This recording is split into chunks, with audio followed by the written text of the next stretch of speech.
pembekalan kekuasaan dan berkuasa di muka bumi ini sebagai khalifahnya Allah, atau kita katakan khalaq al ifal al, khalifah yang diturunkan di muka bumi. Apa tugas khalifah itu? Dengan kekuasaan dan membawa kekuasaan Allah untuk mengatur semua makhluk dan alam, menjaga, mentertibkan segala yang ada di muka bumi ini. Dengan kita ditempatkan oleh Allah sebuah wujud yang maujud di antara dua alam.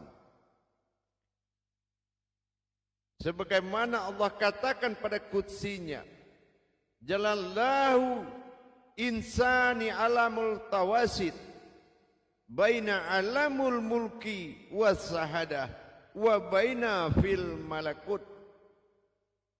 Nah, ini aku turunkan manusia sebagai alam yang berada di antara dua alam, yaitu di antara alam zahir dan alam batin, mulki dan malakut, sebagai sebuah diri asghar, yaitu sebuah diri pedoman dari seluruh alam yang ada. Ini yang dimaksud khalifah. Dan yang diutus Allah itu adalah sebuah diri rahim. Innahu ghafurur rahim. Ghafar. Diri batin. Ya, diri batin yang memiliki batin diri yang menguasai semua apapun yang ada di muka bumi ini. Fil ard.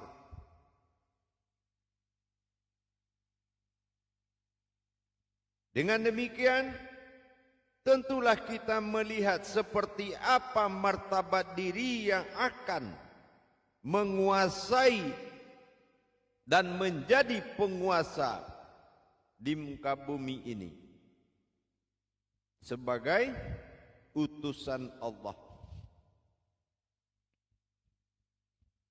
Tentu kita harus kita pelajari seperti apa diri yang berkuasa yang diberikan kekuasaan itu. Wa huwallazi ja'alakum khalaqa fil ard. Dan Allah katakan wa rafa'a ba'dakum fawqa ba'idin darajatin, yaitu sebuah darajatin liyahublakum.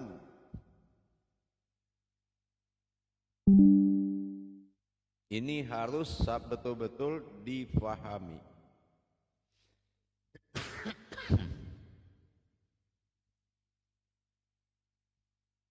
Kalau kita tidak paham sejauh mana Allah memberikan kepercayaan kepada kita sebagai batin tunggalnya, bani babarabakah batin, ini adalah keakuan Allah dalam menyebutkan diri kekuasaannya. Ani,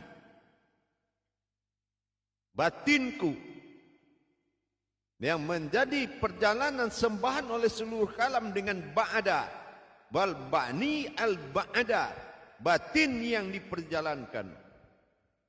Ini kita harus mengerti sangat. Jangan sampai di muka bumi hanya menjadi makhluk ibarat sebuah alam Allah bertuan kepada alam semesta. Ini artinya harusnya alam semesta menjadi al-maidah, penghidang alam Allah, khalifah Allah, khalifatul ard. Tapi kenapa sampai di bumi terbalik sekarang kita lihat? Malah tuan melayani pembantu, bukan pembantu melayani tuan. Artinya kodrat Allah bertuan kepada alam semesta dunia. Rezeki tergantung dunia, keselamatan tergantung dunia, semua tergantung kepada keduniaan. Ini sudah salah dalam memaknai dan menjalankan. Kenapa? Allah sudah berikan batasan. Dunia adalah mulki. Batin hayat adalah malakut.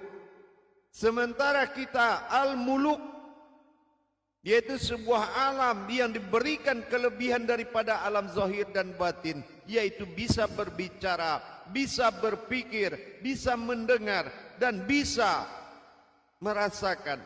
Tapi nyatanya kelebihan itu tidak berfungsi, tapi menjadi sebuah kekuatan dalam melayani keduniaan.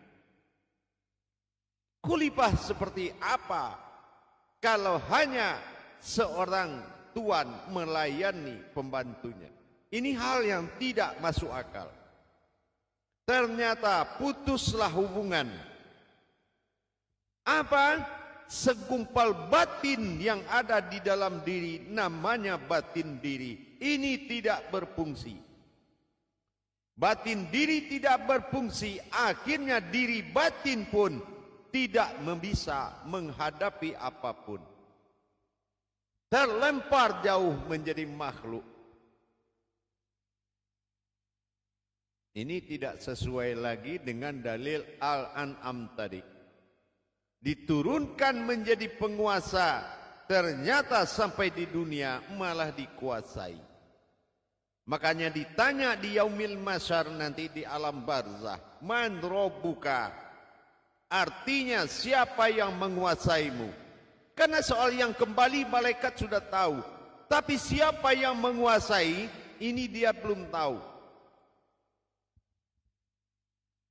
Padahal di surat An-Nas kitab diri itu sudah diterangkan. Qul a'udzu birabbin nas. Katakanlah aku yang menguasaimu. Rabbinas.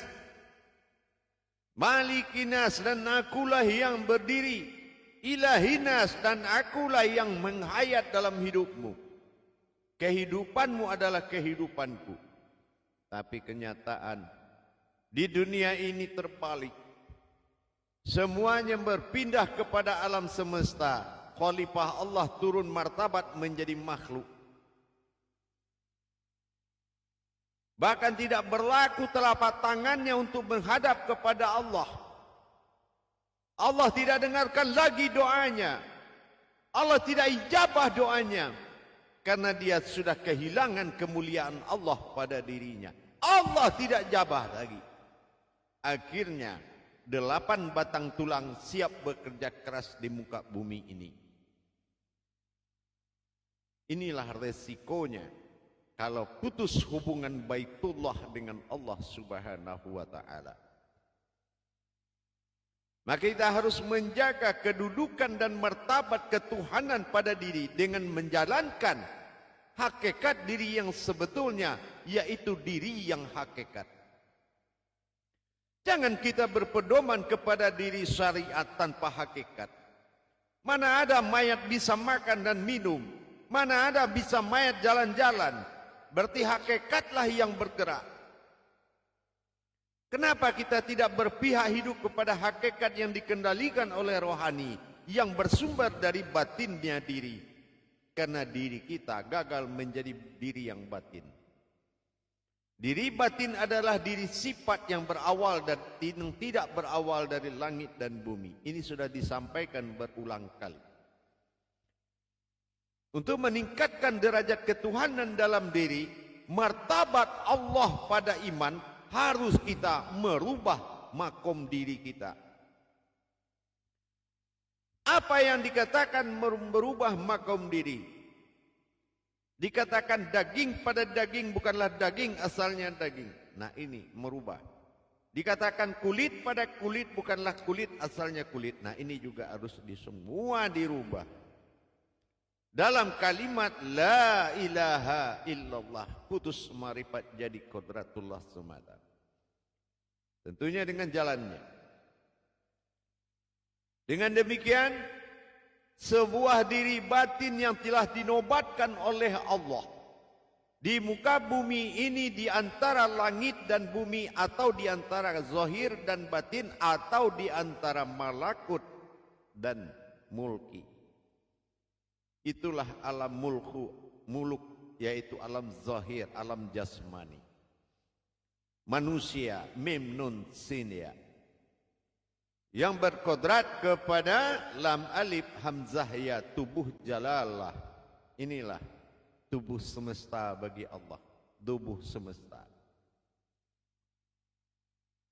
Apa yang dikatakan kodrat daripada khalifah Allah tadi? Jalallahu insan alamul tawasid. Inilah diri jalalahu, lam jalalah yang mawujud pada alif tawasid pada diri. Inilah yang dikatakan perintah berkuasa bagi Allah kepada sujud diri untuk berkuasa di muka bumi. Al-An'am ayat 165. Inilah diri ihsan 165. 1 ihsan, 6 rukun iman, 5 rukun Islam, 5 kali 6 30 juz. Inilah diri ihsan, yaitu batinnya diri yang diperintahkan berkuasa di muka bumi ini. Tetapi kalau diri kita tidak mawujud pada diri sifat bagi Allah, maka batin diri tidak akan datang kepada diri yang tidak berkodrat batin. Dengan ini kita harus kembali melebur kemanusiaan pada insan, melebur insan pada diri sifat, melebur diri sifat kepada diri rahasia. Sumber diri adalah ihsan, kodrat diri adalah insan. Insan Allah akan kembali kepada masa titik temunya. Itu yang dikatakan dengan ashar, yaitu sebuah wujud manusia. Inilah khalifahnya Allah. Jadi untuk menjadi seorang khalifahnya Allah harus merubah posisi, harus merubah derajat, harus menghadirkan diri amanah.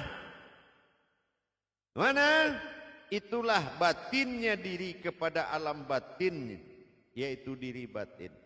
Batinul batin. Inilah khalifah. Barulah semua alam akan bisa diatur, akan bisa dipelihara, dan akan bisa dibina.